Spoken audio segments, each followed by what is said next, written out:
Jadi TT Batu ini merupakan salah satu desa yang cukup mampu memberikan kiprahnya terhadap pengembangan desa wisata di wilayah Lombok Timur pada khususnya, tetapi dampaknya kemudian itu terhadap pengembangan wilayah rural atau wilayah desa-desa pedalaman dalam konteks wisata pedesaan di timur Indonesia ini cukup bagus.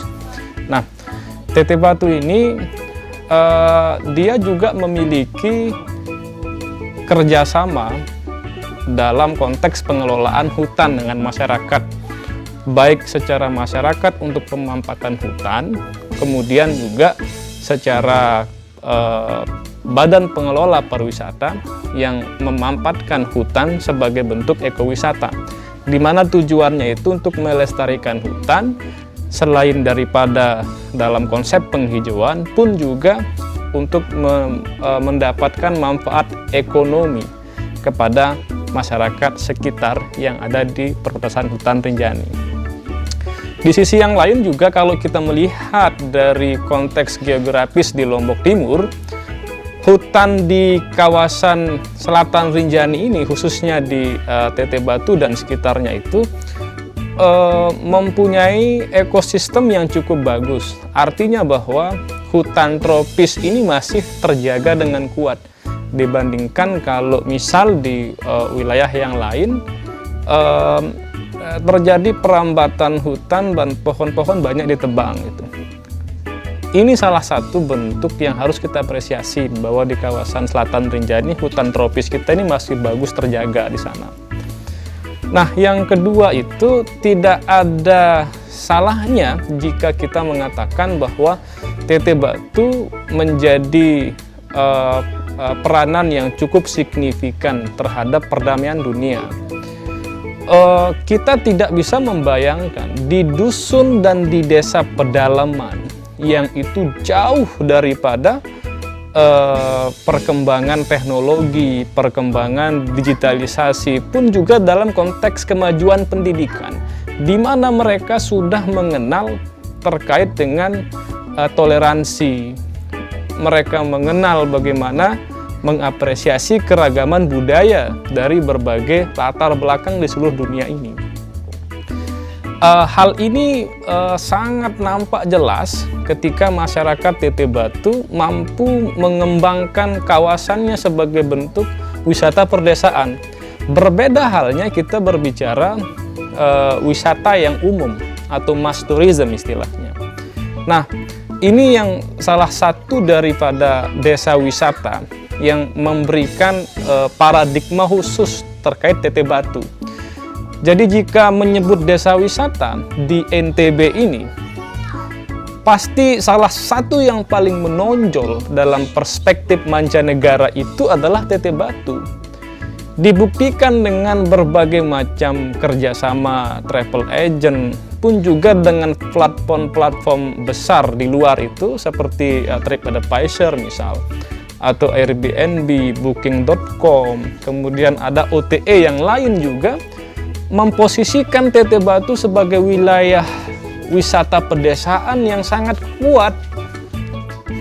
Paradigma itu dikonsumsi oleh tamu-tamu mancanegara. Di satu sisi kan memang TT Batu ini juga sudah telah lama berkiprah di dalam pengembangan wisata pedesaan itu. Sehingga legitimasi nama TT Batu dalam tracing digitalisasi itu sudah terbranding sangat khusus di paradigma wisatawan mancanegara, terlepas dari kesejarahannya, tetapi kita melihat substansi dari aktivitas dan nilai yang sudah tertanam dalam konteks wisata perdesaan itu. Nah, baru yang ketiga itu shifting paradigma tadi. Shifting paradigma yang saya maksud adalah masyarakat Lombok, bahkan masyarakat Nusantara secara umum, karena di Indonesia ini kita tidak terlalu mengenal pariwisata secara gamblang di wilayah-wilayah pedalaman itu, sehingga masih memposisikan pariwisata itu konotasinya negatif bagi masyarakat pedalaman. Karena sebagian dari antara masyarakat kita yang tinggal di pelosok atau pedalaman itu mempersepsikan pariwisata bagian daripada kegiatan-kegiatan yang mendatangkan mudarat. Inilah yang dikonsumsi oleh masyarakat kita yang di wilayah pedalaman. Teteh Batu berawal dari tingkat kunjungannya yang cukup masif, sudah telah lama ya pastinya, itu memberikan paradigma khusus dan catatan khusus kepada masyarakat pedalaman bahwa pariwisata tidak selamanya memberikan aktivitas dan nilai yang negatif, tetapi justru sebaliknya memberikan aura yang positif terhadap perkembangan ilmu pengetahuan, teknologi, kemudian juga dari interaksi-interaksi itu mendapatkan kolaborasi yang cukup bagus untuk mengembangkan kualitas diri pun juga dengan ekosistem yang ada. Interaksi-interaksi kecil yang dilakukan oleh tamu dari berbagai macam negara dan latar belakang itu membuat masyarakat ini lebih teredukasi untuk lebih aware, lebih sadar terhadap dirinya, lingkungannya, alam maupun juga dengan kebudayaan dan tradisi masyarakat itu. Interaksi ini yang menguatkan mereka untuk memberikan perhatian lebih khusus lagi agar pengembangan pariwisata itu bisa terjaga ekosistemnya. Ini yang membedakan wisata pedesaan dengan wisata yang lainnya. Interaksi keterlibatan pengunjung dengan tuan rumah membentuk suatu kolaborasi yang bernilai tinggi sehingga adanya kebesaran hati, kebesaran pikiran untuk melihat dunia secara luas. Gitu. Yang ingin juga saya sampaikan bahwa kalau kita lihat ya, atensi para pengunjung yang berkunjung ke desa-desa wisata ini, khususnya tamu mancanegara ya, yang terdekat saja ketika gempa bumi Lombok misal, yang banyak memberikan perhatian terhadap kejadian itu justru tamu-tamu yang telah berkunjung ke homestay masing-masing masyarakat yang penyedia homestay di desa wisata Teteh Batu itu memberikan dukungan support yang sangat luar biasa, baik dalam bentuk materi, fundraising pun juga dengan dana pribadi masing-masing itu. Koleksi daripada sekumpulan dana yang didapatkan oleh teman-teman penyedia homestay ini didistribusikan langsung kepada yang kena dampak langsung daripada gempa bumi kita kemarin di Lombok. Ini rasa kepedulian tamu yang memberikan bantuannya secara materi tadi itu tidak terlepas daripada sistem kekerabatan antara tuan rumah dengan pengunjung yang dibangun di dalam aktivitas desa wisata itu. Sehingga inilah yang membuat shifting paradigma itu juga terjadi. Salah satu bukti konkret sehingga pengunjung itu tidak hanya sekedar mereka menikmati atau rekreasi atau berlibur di desa kita, akan tetapi mereka juga membawa dampak yang positif dalam program apapun yang kita lakukan. Mereka juga turut berpartisipasi membantu. Itu kelebihannya. Nah, yang selanjutnya adalah partisipasi masyarakatnya. Di Desa Teteh Batu, walaupun dia memang sudah telah lama menggairahkan desa wisata, keterlibatan masyarakat ini juga terus meningkat. Artinya bahwa kita lihat partisipasi masyarakat yang paling dominan dalam konstruksi pengembangan desa wisata itu adalah perempuan di sana. Jadi bagaimana tidak di dalam obrolan-obrolan meja kecil, di dalam obrolan-obrolan di dapur masing-masing penyedia homestay, para ibu-ibu memberikan peranan yang sangat signifikan di sana. Terjadinya sistem kekerabatan yang sangat bagus di sana. Tidak jarang kemudian kita mendengar bahwa banyak pengunjung yang datang ke desa wisata itu menjadikan tuan rumah para ibu-ibu khususnya yang ada di desa wisata itu menjadi ibu angkat mereka. Tidak heran kita mendengar banyak justru masyarakat lokal di desa pedalaman yang telah berkeliling dunia, yang mereka diajak langsung oleh pengunjung yang telah mereka layani dulu gitu. Nah, hubungan ini yang masih solid kita temukan di sana. Yang selanjutnya itu PAUD pariwisata. Nah, PAUD pariwisata ini menjadi sebuah ikon menurut saya, di mana dalam konteks kebijakan internasional itu mereka sangat serius sekali memperhatikan perlindungan anak. Kemudian memberikan akses yang sama, kesempatan yang sama kepada perempuan. Sehingga kesetaraan gender itu menjadi isu yang sangat serius dalam konteks perkembangan internasional hari ini. Di kebanyakan desa wisata yang kita miliki itu masih baru ya dalam konteks berpikir bagaimana merencanakan desa wisata yang ramah anak, yang ramah perempuan gitu. Ini relatif masih baru kita temukan di wilayah pedesaan kita untuk pengembangan pariwisata. TT Batu minimalnya sudah membuat indikator ini menjadi bagian daripada unikasi yang salah satu untuk diberikan kesempatan yang sama untuk bergerak bersama di dalam ikut merencanakan, mengimplementasi, bahkan sampai mengevaluasi.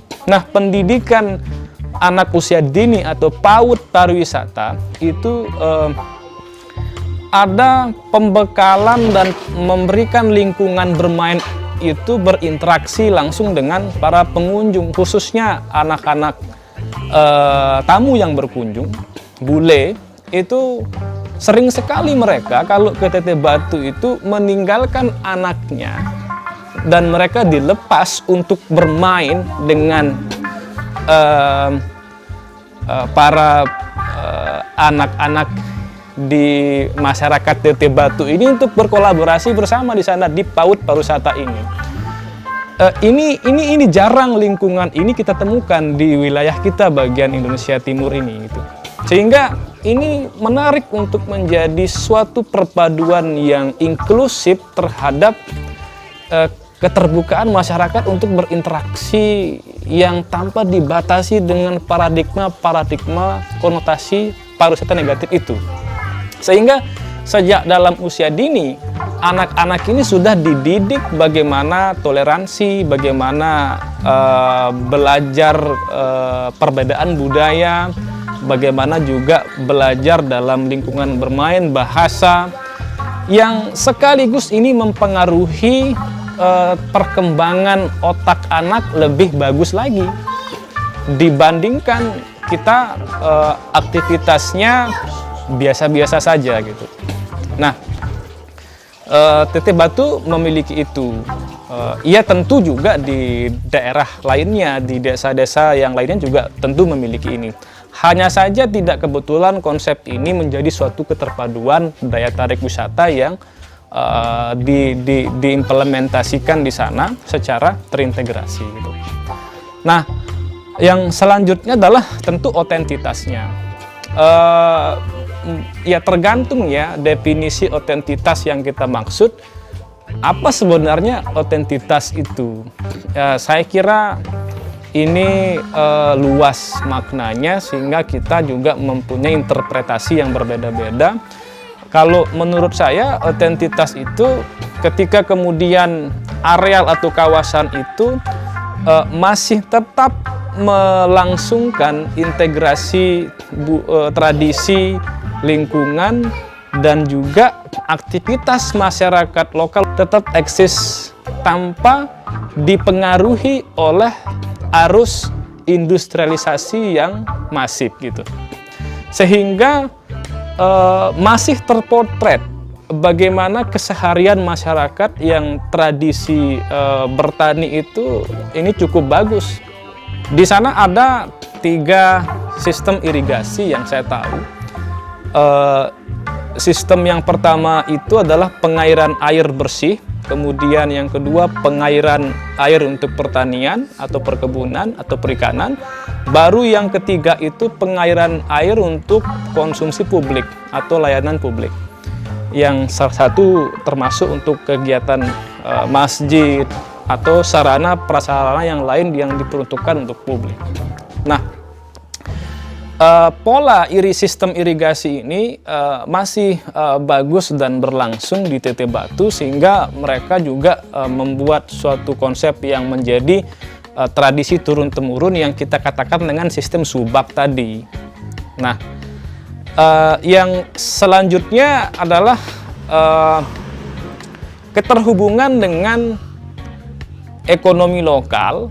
Kemudian bagaimana masyarakat ini memberikan perhatian khusus terhadap kualitas lingkungan.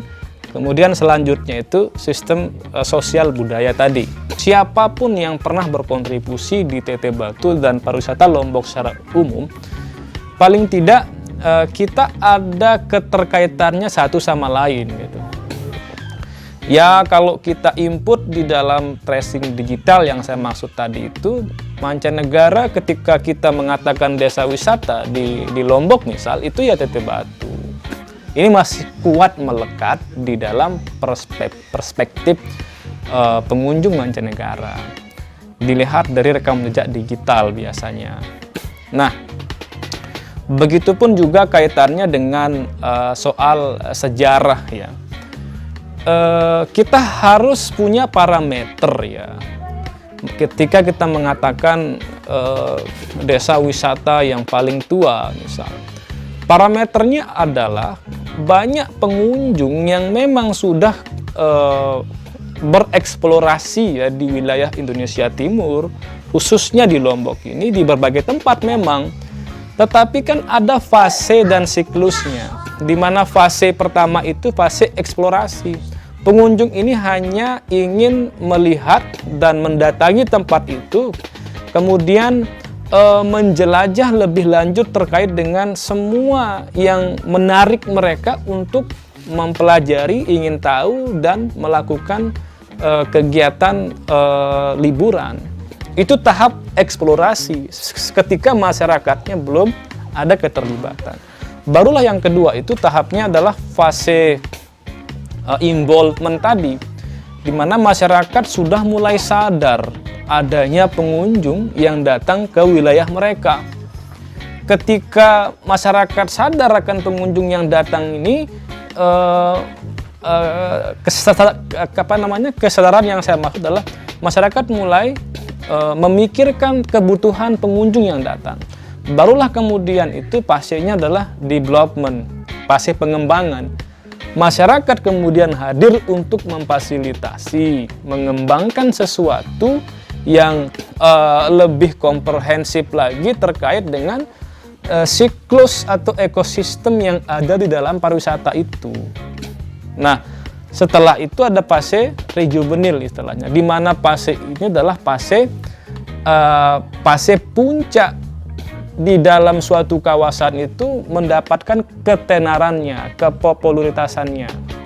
Nah, pada fase inilah yang kemudian ada tiga lagi. Apakah dia akan stagnan gitu, monoton atau stabil begitu saja popularitas ini dan perkembangannya itu, atau dia bahkan ke puncak lagi. Dia mendapatkan kunjungan yang sangat serius sekali di sana. Bahkan kemudian harus memikirkan revitalisasi karena saking maraknya kapasitasnya, pengunjungnya pun dengan aktivitas yang ada. Atau yang terakhir itu dia akan jatuh, di mana dulu sangat terkenal karena kejenuhan itu terjadi, maka pengunjung tidak lagi berminat ke sana misal. Dia ini fasenya menurun. Nah, itu pada tataran rejuvenil tadi. Nah, kita harus mampu memberikan parameter bahwa ya salah satu desa wisata yang cukup eksis di dalam mengimplementasikan berbagai fase tadi itu minimalnya sudah terlakukan di dalam aktivitas yang ada di TT Batu. Kalau saya katakan TT Batu saat ini dia berada fase development tadi. dia dalam fase pengembangan dan memang butuh banyak perbaikan, butuh banyak pengembangan selanjutnya yang itu harus memperhatikan 3 substansi tadi: ekonomi lokal, lingkungan, pun juga kelestarian sosial budaya atau tradisi masyarakatnya.